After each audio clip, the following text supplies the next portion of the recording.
Hello everyone, welcome to today's lecture. So in the other lectures we studied about the physical properties of metals and non-metals and the chemical properties of metals and non-metals. Now today is the last lecture, that is uses of metals and non-metals, on page number 51. You have to make a list and discuss. Prepare a list of uses of metals and non-metals in our everyday life. Okay, you have to just make a list of some metals which you use in your daily day life. For example, gold, silver, we use it as ornaments. Mercury, we use it in thermometer. Non-metal, chlorine. Okay, the non-metal which we use is chlorine, which is used as a disinfectant of water. That is purification of water. Phosphorus, it is used for fireworks in matchboxes, or as fertilizers also it is used. So these are the some of the metals and non-metals which we use in our daily lives. Then there is a question, can you recall?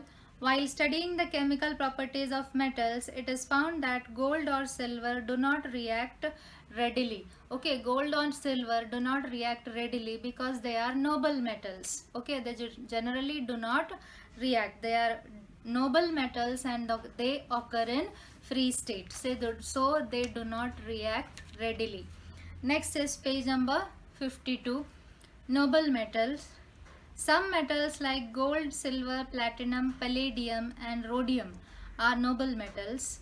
They occur in nature in the elemental state. Gold, which is 100% pure, is called 24 karat gold. Pure gold is soft. As a result, the ornaments made from pure gold bend or break due to pressure. Okay, so you might be knowing this. There is 22 karat gold, there is 23 karat gold, there is 24 karat gold, 18 karat, 14 karat. Now what do you mean by karat? It is a unit which determines the purity of gold. 24 karat gold is the most pure. You may see there is a box given on page number 52 about karat and percentage. That box is important, you have to learn it. 24 is 100% pure, 22 is 91.66% gold, the remaining could be either copper or silver. 18 karat means it is 75% gold and the remaining could be either copper or silver. 14 karat is 58.33, 12 karat is 50% and 10 carat is 41.66% gold. Okay, now uses of noble metals. Gold, silver, platinum are used to prepare ornaments. You all know this. Second, silver is used in medicines. Why? Because it is having an antibacterial property. Gold and silver also used to make medals. You might have seen medals, gold medal, silver medal. Bronze medal is also there, but bronze is not a metal, it is an alloy. Gold and silver also used to make few electronic devices. Some parts of electronic devices are made up of gold and silver. Platinum, palladium metals are also used as catalyst. What do you mean by catalyst? Catalyst is a substance which is added to the reactants to increase the speed of reaction, to increase the speed of a particular chemical reaction. That is said to be a catalyst. So a chemical which increases the speed of reaction it is said to be a catalyst.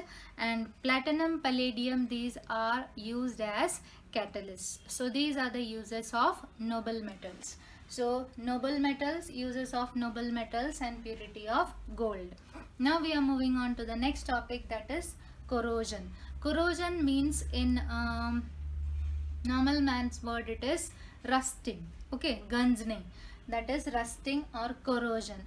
The process of slow degradation of metals due to reaction with gases in the air and moisture is called as corrosion. So this is the definition of corrosion. It is not there in the textbook. You may write in your textbooks. The process of slow degradation of metals due to reaction with gases in the air and moisture is called as corrosion. They have given three examples in our textbook. First is of iron. Iron reacts with oxygen in the atmosphere to form iron oxide, which is commonly called as rust, which is reddish in color. This is corrosion of iron. So what do you mean by corrosion of iron? Corrosion of iron means iron reacts with oxygen in the atmosphere in presence of moisture to form iron oxide, which is chemically rust. Okay, next is copper. Okay, copper, if it is kept as it is for several days, first it reacts with oxygen and then that form reacts with carbon dioxide. Okay, so copper basically reacts with carbon dioxide to form copper carbonate. The color of this copper carbonate is green in color. That is why copper vessels appear to be greenish after several days. Next is silver. Okay, you might have seen about silver ornaments. They become blackish after some days. Okay, why? Because silver, it reacts with hydrogen sulfide gas in the atmosphere to form silver sulfide, and silver sulfide is black in color. That is why silver ornaments or silver vessels, it appears to be black after some days. Okay, why? It is due to deposition of silver sulfide. So iron reacts with oxygen, copper reacts with carbon dioxide, and silver reacts with hydrogen sulfide. Rust is reddish in color. This forms a greenish colored deposit. Copper, on copper there is a greenish colored deposit, and on silver there is a blackish colored deposit. Now the next topic is what could be done to prevent corrosion. Okay, to prevent corrosion there are several methods. In our textbook they have given three methods: applying layer of oil, grease, varnish and paint. These are the general methods which are done. What will happen if you apply oil or grease onto the surface of iron? It loses its contact with the atmosphere. If you paint iron, then iron will lose its contact with the atmosphere, so it won't react with oxygen and iron oxide is not formed. So painting is a method to prevent corrosion. Painting or application of oil, grease, varnish, etc. Next is plating metals with another non-corroding metal. Okay, to give a plate, to give a covering, to give a coating of another non-corroding metal on the corroding metal. Okay, so if you take an iron vessel and if you coat it with some other metal, then it is said to be plating. By plating, what is happening? It is losing its contact with the atmosphere, so it won't undergo corrosion. Next is by coating iron with zinc. Okay, the coating iron with zinc. So zinc is a non-corroding metal, so you can coat iron with zinc. So these are the methods of prevention of corrosion. Next is alloying.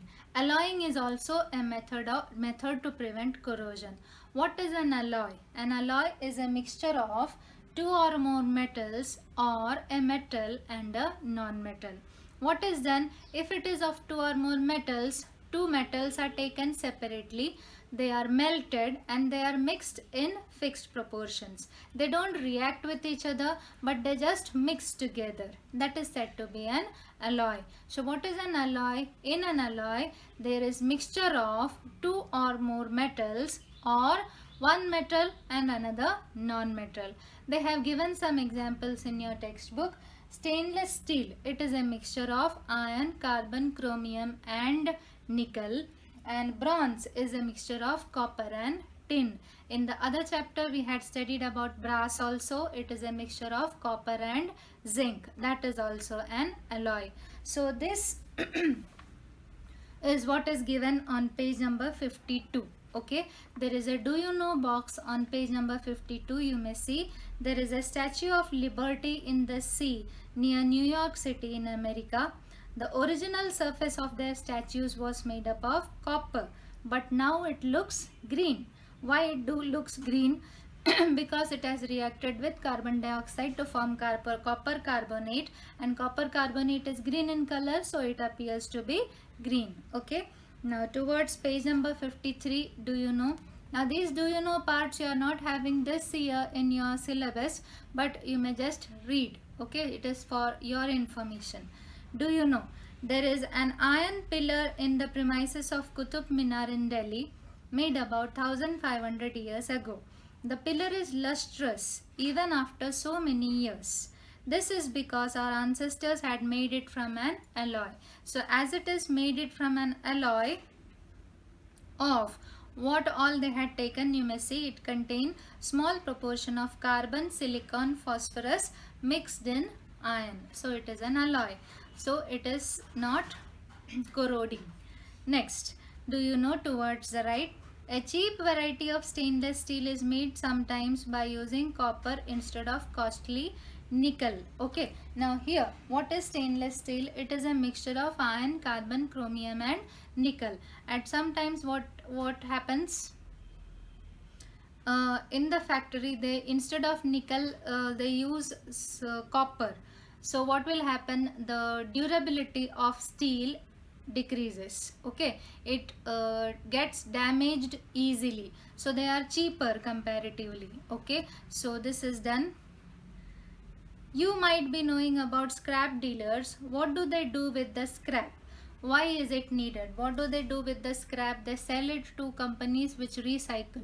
Okay, and the different metal scrap is recycled and used again and again. Now why is this needed? Because the process of extraction of metal is comparatively